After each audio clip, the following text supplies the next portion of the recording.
பாரம்பரியமிக்க முதல்வர் அலுவலகம் இடமாற்றம். நாமக்கல் கவிஞர் மாளிகையில் முன்னேற்பாடுகள் தீவிரம். நீண்டகால பாரம்பரியமிக்க முதல்வர் அலுவலகத்தை சென்னை தலைமைச் செயலகத்தில் உள்ள நாமக்கல் கவிஞர் மாளிகைக்கு மாற்றும் பணிகள் நடைபெற்று வருகின்றன.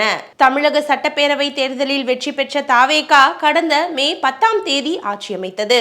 அதன் பின்னர் அலுவல் மற்றும் நிர்வாக ரீதியாக பல்வேறு மாற்றங்களை மேற்கொண்டும் வருகின்றது. அந்த வகையில் தலைமைச் செயலகத்தில் உள்ள முதல்வர் அலுவலகம் தற்போது இடமாற்றம் செய்யப்பட உள்ளதாக தகவல்கள் வெளியாகியுள்ளன. தலைமைச் செயலக வளாகத்தில் 2 கட்டிடங்கள் உள்ளன.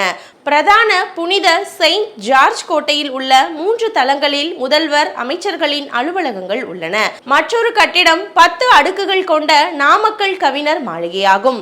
இதில் வெளி செயலாளர்களின் அலுவலகங்கள் செயல்பட்டு வருகின்றன.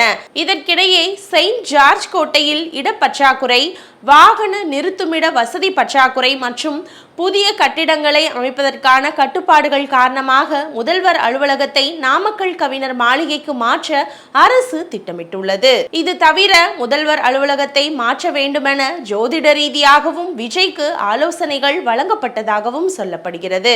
அதன்படி நாமக்கல் கவிஞர் மாளிகையில் 10வது தளத்தில் முதல்வர் அலுவலகம் மாற்றப்பட உள்ளதாக தகவல்கள் வெளியாகியுள்ளன. இதற்கான பணிகள் தற்போது நடைபெற்றும் வருகின்றன.